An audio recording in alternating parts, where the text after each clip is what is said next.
Shalom, God is love, Allah adalah kasih. Tuhan kita senantiasa mempunyai rencana yang indah buat kita, dan Dia katakan di firman-Nya bahwa He makes all things beautiful in its time. Dia membuat segala sesuatu menjadi indah pada waktunya masing-masing. Oleh sebab itu kita bisa berkata, God is good all the time. Hatiku siap, ya Allah, hatiku siap. Aku mau bernyanyi, aku mau bermazmur. Bangunlah wahai jiwaku, bangunlah gambus dan kecapi. Aku mau membangunkan fajar.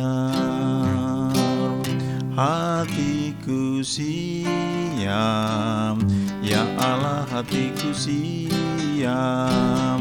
Aku mau menyanyi, aku mau bermazmur.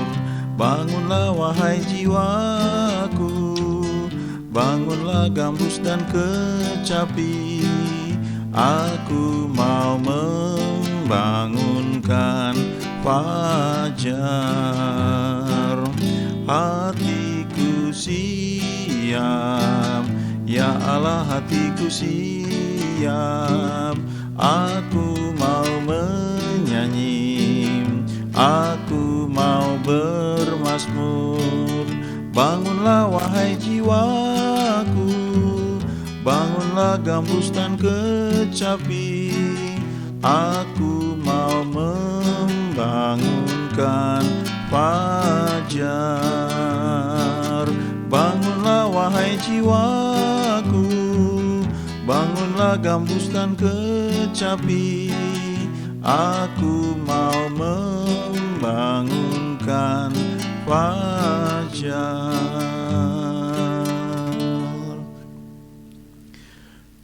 Mazmur 23, Mazmur yang terkenal, ditulis oleh Daud.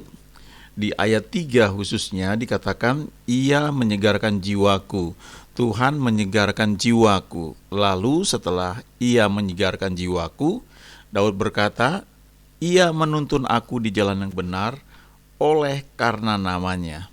Jadi jiwa yang disegarkan atau jiwa yang dipulihkan itu sangat penting, karena itu membuat kita bisa menangkap tuntunannya, kita bisa melihat jalannya yang Dia tunjukkan kepada kita.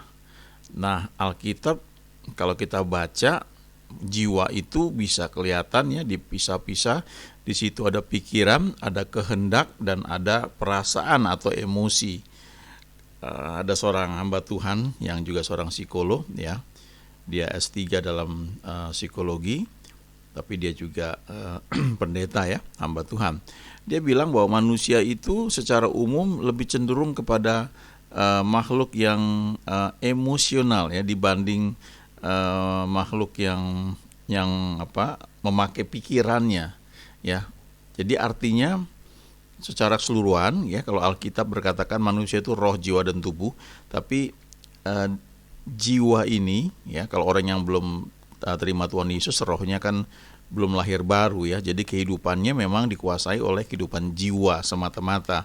Nah, di jiwa itu sendiri ada pikiran, ada kehendak, ada perasaan. Nah, dari antara perasaan atau emosi dengan pikiran, dengan logika, maka yang lebih dominan itu ya adalah perasaan. Jadi artinya begini, kita itu mengambil keputusan seringkali dipengaruhi oleh mood kita, perasaan kita. Kadang-kadang kita memutuskan misalnya membeli satu produk, walaupun produk itu lebih mahal, walaupun produk itu mungkin juga nggak terlalu, kalau makanan nggak terlalu enak, tapi karena emosi kita dirangsang begitu rupa, kita bisa memilih produk tersebut. Lalu pikiran kita ini akan berusaha untuk mencari pembenaran atas apa yang telah kita putuskan tersebut. Itu sebabnya cara kerja pembuat iklan selalu mengarahkan sisi emosi ya yang dituju ya. Misalnya sebagai contoh yang paling sering kita lihat lah ya, iklan rokok itu tidak menunjukkan orang sedang merokok, tapi yang ditunjukkannya adalah misalnya sifat maskulin gitu ya, atau kejantanan, gagah, keren rasanya. Itu yang dirangsang ya.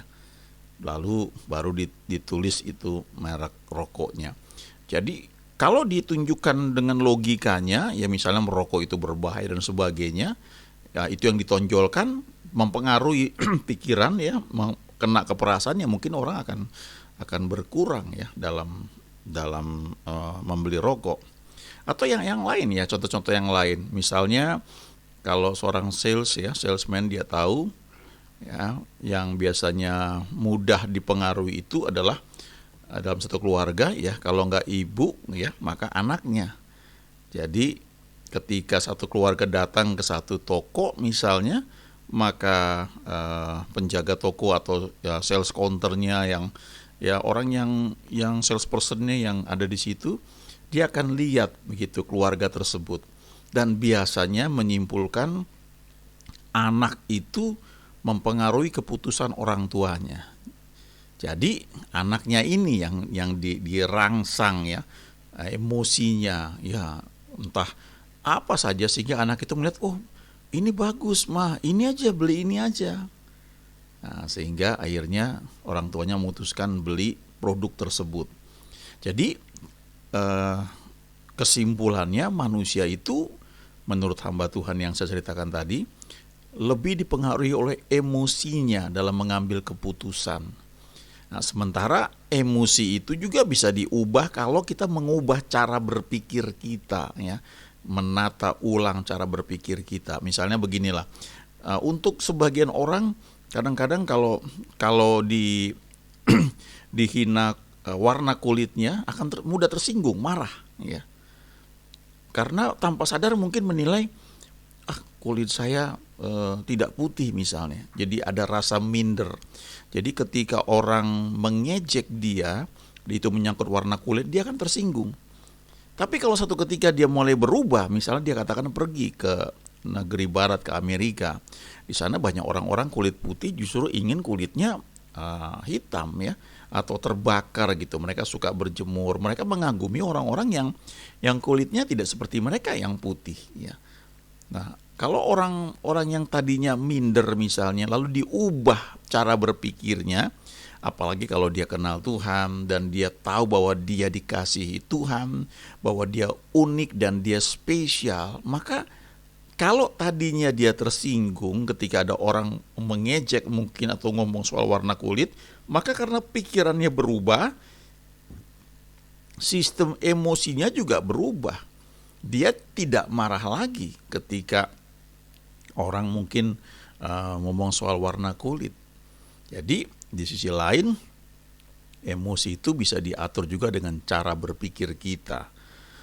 Nah, sebagai orang-orang yang hidup di perjanjian baru, kita yang sudah terima Tuhan Yesus, kita menjadi ciptaan baru, yang lama sudah berlalu, yang baru sudah datang, maka roh kita ini yang berhubungan dengan Tuhan itu menjadi sumber ya tuntunan kita dalam kehidupan kita sehari-hari. Kalau kita pelajari di perjanjian baru, ada banyak janji yang Tuhan berikan, bagaimana ketika sudah terima Tuhan Yesus, roh kita mengalami pembenaran, justification ya. Ada banyak deposit yang Tuhan sudah sediakan di situ.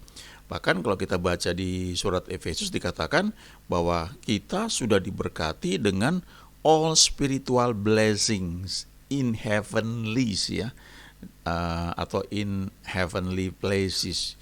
Sudah diberkati dengan seluruh berkat rohani di dalam alam surgawi. Jadi secara rohani itu sudah ya, itu dalam roh kita sudah ada deposit itu.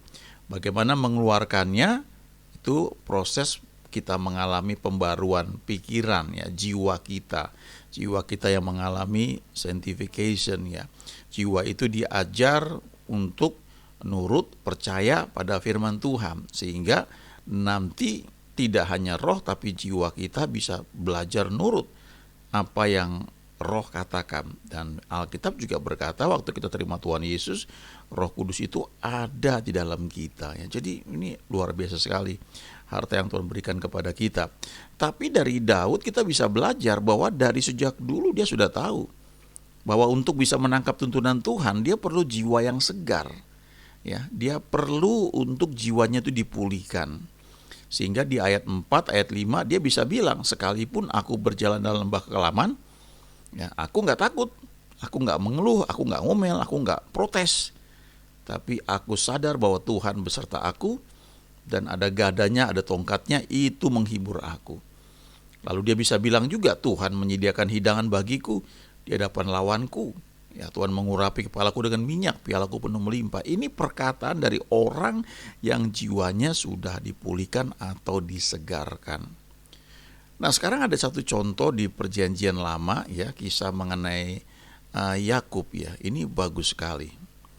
Tapi untuk bisa memahaminya, sebenarnya kita harus baca dari Kejadian pasal 37 ini mulai ayat 1 ya. Lalu kita baca pasal 38, 39, 40 sampai pasal 50. Kita akan melihat gambaran utuh cerita ini seperti apa.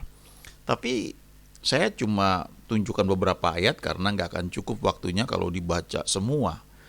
Nah, sebelum saya bacakan di ayat 31 dari Kejadian 37 ini, saya cerita dulu latar belakangnya. Yakub itu punya 12 anak laki-laki. Dan dari 12 anak laki-laki ini yang paling dia sayang adalah Yusuf dan adiknya Benyamin ya, ada 2 ya.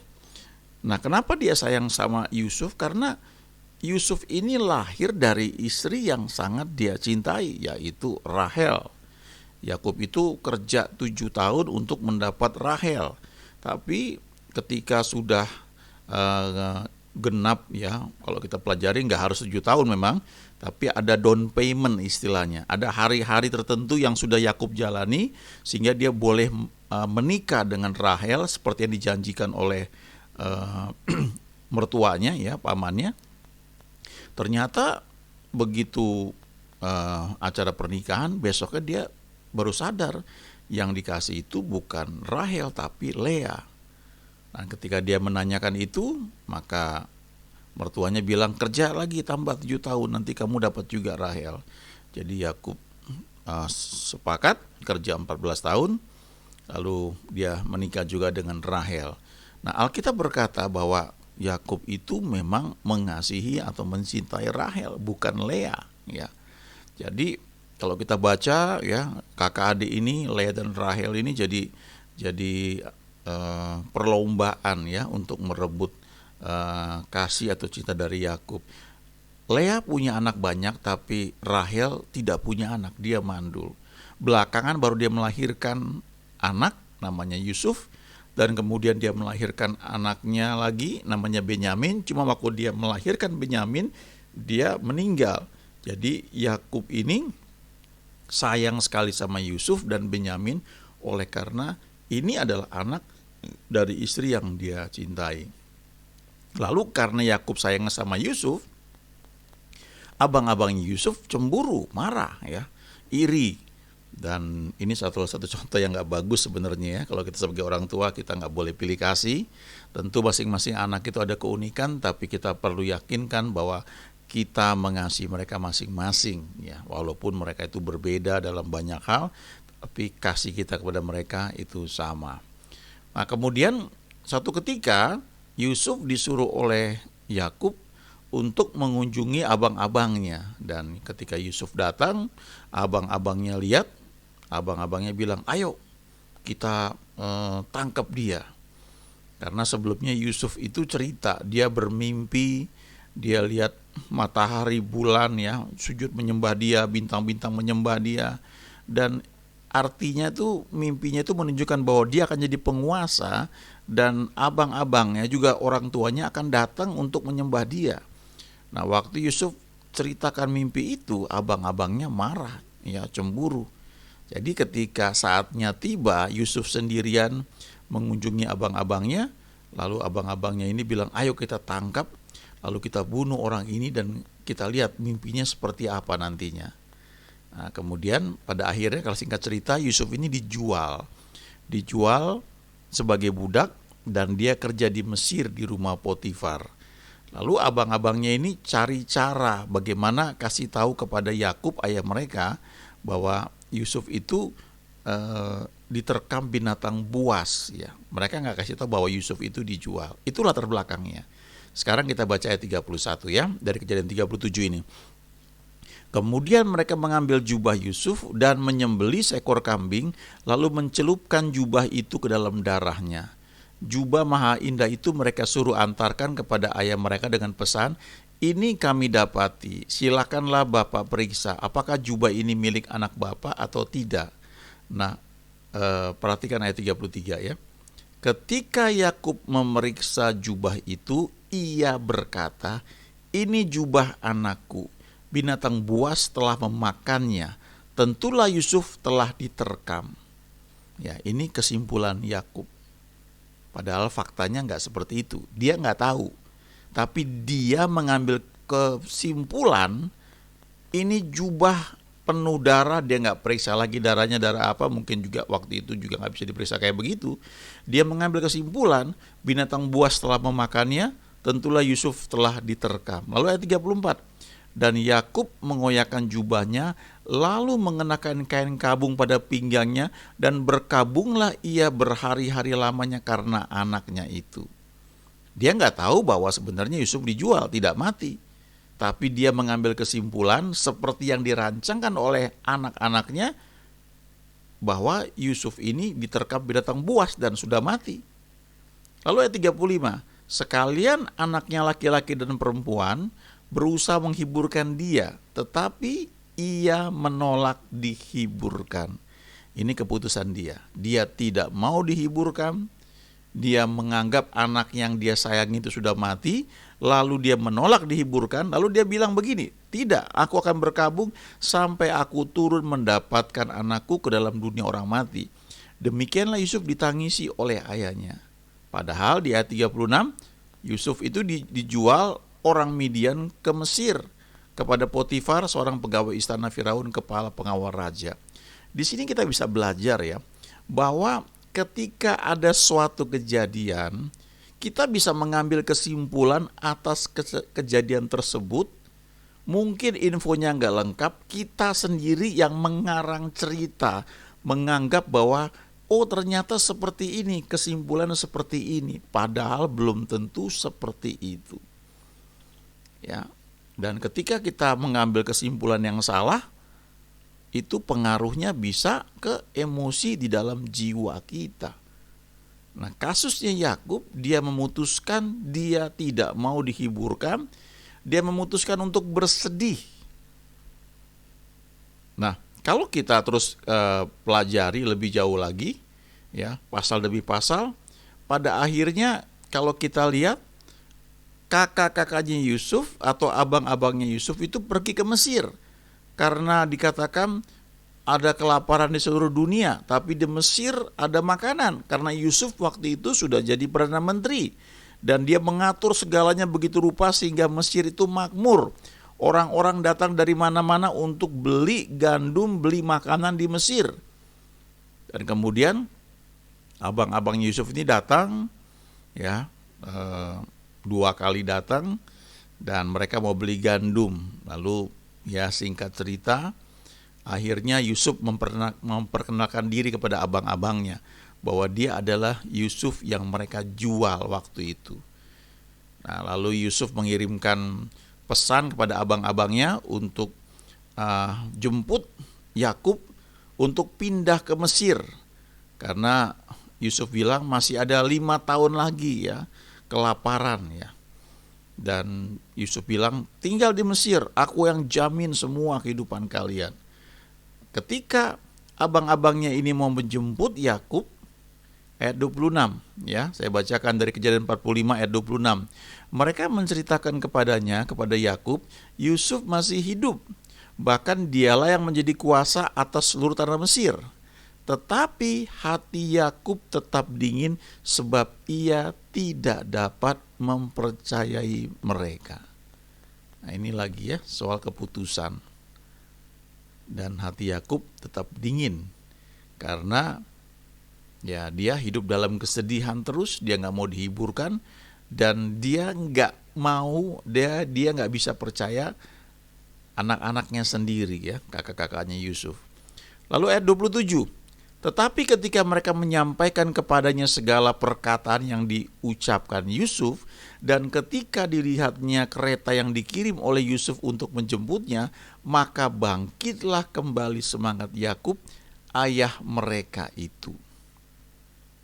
Di sini kita lihat ya, kadang-kadang ada orang yang gak percaya atau tidak mau percaya sampai dia lihat sendiri apa yang dia tidak percaya itu, lalu itu mendobrak satu benteng dalam pemikiran dia yang membuat akhirnya mau gak mau dia percaya. Waktu saya kuliah ada seorang teman saya dari satu daerah, pada masa itu ya di kampung dia gak pernah lihat bus yang begitu mewah yang ada di Jakarta, Bandung. Ya, waktu itu kalau naik kereta, naik bus aja ya Jakarta Bandung sudah pakai AC, bahkan ada toiletnya, ada WC-nya. Nah, teman saya ini nggak percaya bahwa ada bus pakai toilet, pakai WC. Ketika kami bilang, dia nggak percaya. Kalian bohong, mana ada itu bus pakai WC, pakai toilet. Terus teman yang lain bilang gini, itu kalau kamu lihat bus di belakang itu kacanya putih semua, itu toiletnya, WC-nya. Ini teman gak percaya, tetap dia kira kita bohongin dia. Sampai dia lihat bus seperti itu baru dia tahu, oh ternyata memang ada. Dalam hidup kita kadang-kadang itu terjadi juga ya. Kita pegang satu prinsip yang kita gak mau lepaskan sampai kita melihat satu bukti bahwa ternyata yang kita pegang prinsip itu salah atau kurang sempurna. Di ayat 27, waktu Yakub melihat kereta yang dikirimkan oleh Yusuf untuk menjemput dia, maka bangkitlah kembali semangat Yakub. Bahasa Inggrisnya itu and the spirit of Jacob revive, ya, rohnya bangkit lagi. Kalau kita bilang roh itu ya atau spirit dalam bahasa Inggris itu bisa berarti semangat, tapi kalau kita bicara bahwa manusia itu roh, jiwa dan tubuh, maka itu bisa bicara juga tentang roh kita. Roh kita ini bisa mendominasi kehidupan kita atau kita izinkan menguasai hidup kita, tapi bisa juga kita kungkung dalam penjara jiwa kita, dalam penjara pikiran kita. Sehingga dia nggak bisa berkembang, dalam arti dia tidak bisa menguasai atau memimpin ya kehidupan kita. Padahal di dalam roh kita yang sudah ciptaan baru itu ada tuntunan Tuhan, ada Roh Kudus, dan ada banyak hal yang Tuhan sediakan. Tapi pagarnya itu jiwa kita, pikiran kita. Itu sebabnya Paulus bilang di Roma 12, berubahlah oleh pembaruan budimu. Berubahlah cara berpikirmu, paradigmamu, supaya kamu bisa bedakan mana kehendak Allah, apa yang baik, yang berkenan, dan apa yang sempurna. Ya, jadi jiwa itu bisa membatasi. Ya, ingat cerita bagaimana ketika Yohanes Pembaptis dilahirkan, dikatakan setelah dia lahir dia tinggal di padang gurun dan dia bertumbuh dan makin kuat rohnya. Itu di Lukas 1 ayat 80. Di Lukas 2 ayat 40 ketika Yesus lahir dikatakan juga begitu. Ia bertumbuh bertambah besar, bahasa Indonesia nggak kelihatan tapi bahasa Inggrisnya kelihatan, bahwa rohnya juga semakin kuat bertumbuh. Nah, kita yang lahir baru terima Tuhan Yesus, kita mesti belajar mengizinkan roh kita itu mendominasi ya, menguasai. Kalau enggak kita dibatasi oleh cara berpikir yang ada pada jiwa kita. Ayat 28, kata Yakub, cukuplah itu, anakku Yusuf masih hidup, aku mau pergi melihatnya sebelum aku mati. Lalu lompat Kejadian 46 ya, ayat 1. Jadi berangkatlah Israel dengan segala miliknya dan ia tiba di Berseba ya. Lalu dipersembahkannya korban sembelihan kepada Allah Ishak ayahnya. Ayat 2, berfirmanlah Allah kepada Israel dalam penglihatan waktu malam, Yakub, Yakub, sahutnya, ya Tuhan. Ayat 3, lalu firman-Nya, akulah Allah, Allah ayahmu, janganlah takut pergi ke Mesir, sebab aku akan membuat engkau menjadi bangsa yang besar di sana. Aku sendiri akan menyertai engkau pergi ke Mesir, dan tentulah aku juga akan membawa engkau kembali, dan tangan Yusuflah yang akan mengatupkan kelopak matamu nanti. Lompat ayat 7 ya. Yusuf membawa juga Yakub ayahnya menghadap Firaun, lalu Yakub memohonkan berkat bagi Firaun. Jadi ini akhirnya Yakub pindah ke Mesir. Nah, saya tunjukkan lagi ayat 2 Kejadian 46 ini ya. Jadi ceritanya ketika Yakub sudah bangkit semangatnya, dalam bahasa Inggris rohnya itu bangkit ya, mendobrak emosinya, kesedihannya yang memblok rohnya tersebut. Lalu di Kejadian 46 ayat 2 ini Yakub melihat penglihatan. Sebelumnya nggak ada.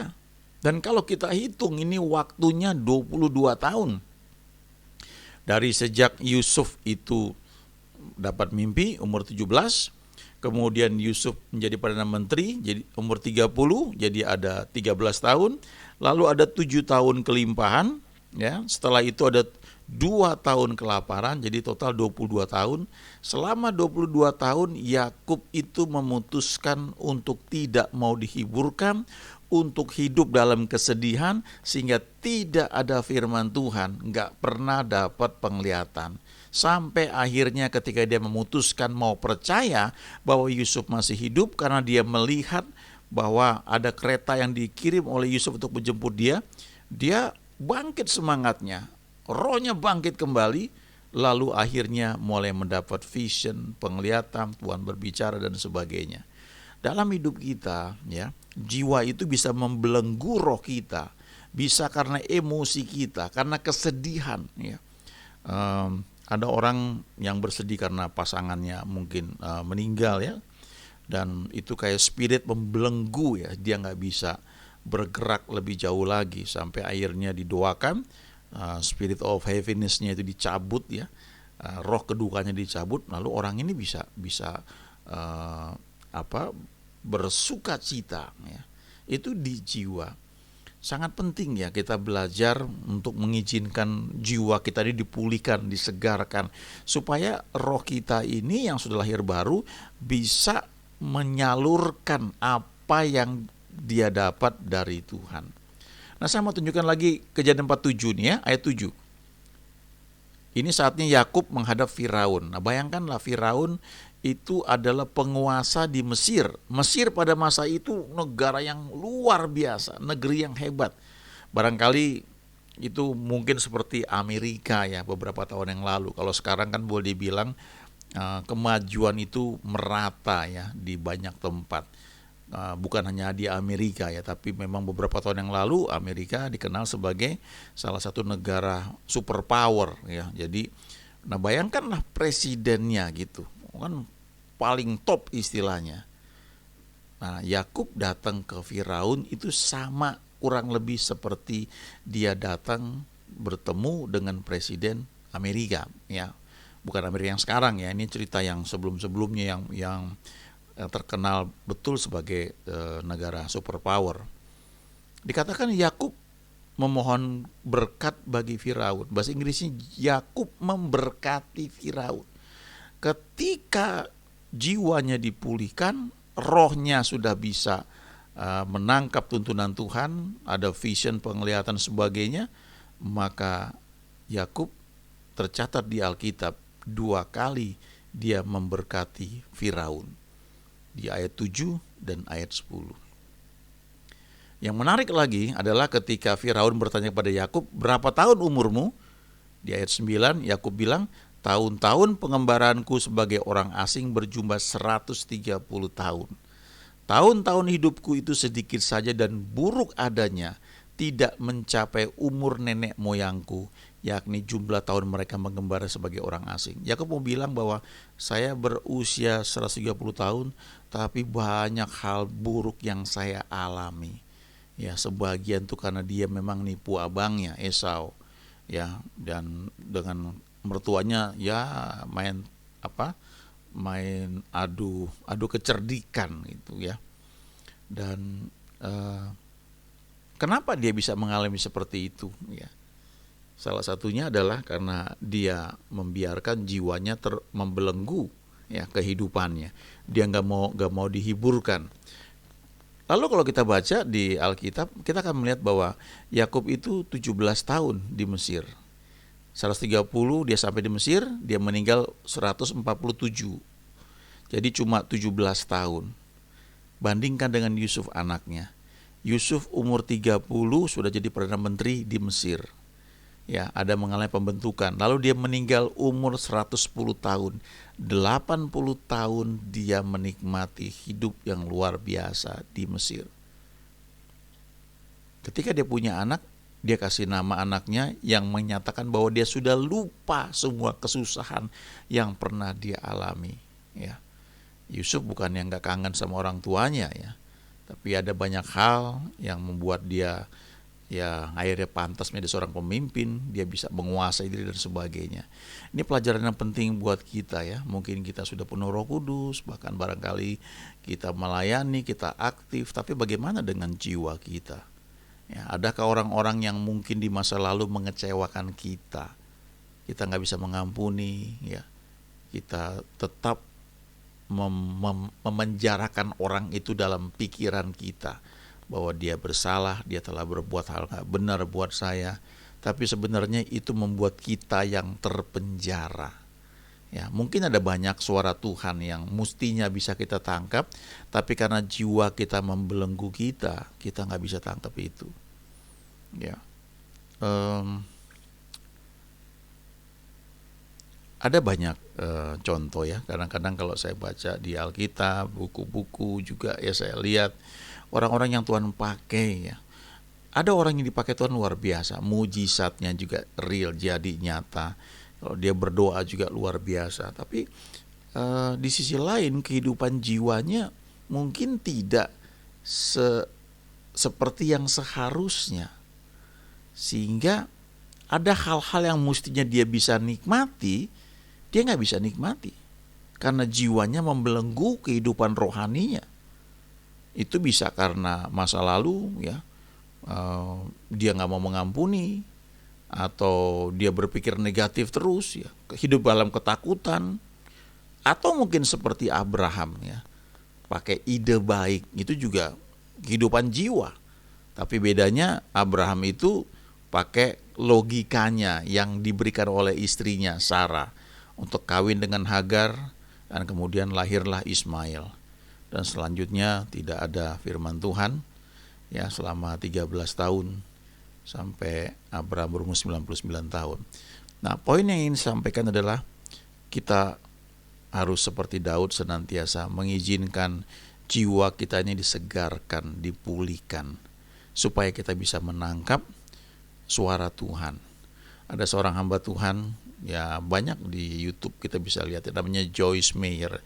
Dia punya ribuan alasan untuk pahit hati. Dia pernah mengalami pelecehan ya, sama orang tuanya, sama pamannya, dan banyak hal. Tapi kalau kita lihat dia sekarang melayani Tuhan, ini salah satu contoh orang yang tidak membiarkan jiwanya itu membelenggu dia. Dia memutuskan untuk percaya Tuhan, dia mau diubahkan sehingga dia jadi berkat bagi banyak orang. Dan saya percaya dia bisa berkata senantiasa bahwa God is good all the time. Itu bukan sekedar slogan, tapi itu fakta, pengalaman nyata yang dia alami. Dan kalau kita belum mengalami seperti itu, kita mulai juga dengan berkata bahwa Allah adalah kasih, God is love, ada ayatnya di surat Yohanes. Lalu dikatakan juga bahwa He makes all things beautiful in its time. Itu ada di perjanjian lama, bahwa dia membuat segala sesuatu menjadi indah pada waktunya masing-masing. Jadi artinya kalau kita mau ikutin dia, kita bisa juga mengalami semuanya menjadi baik pada waktunya masing-masing, dan kita bisa berkata juga bahwa God is good all the time. Terima kasih Tuhan, kami mengucap syukur.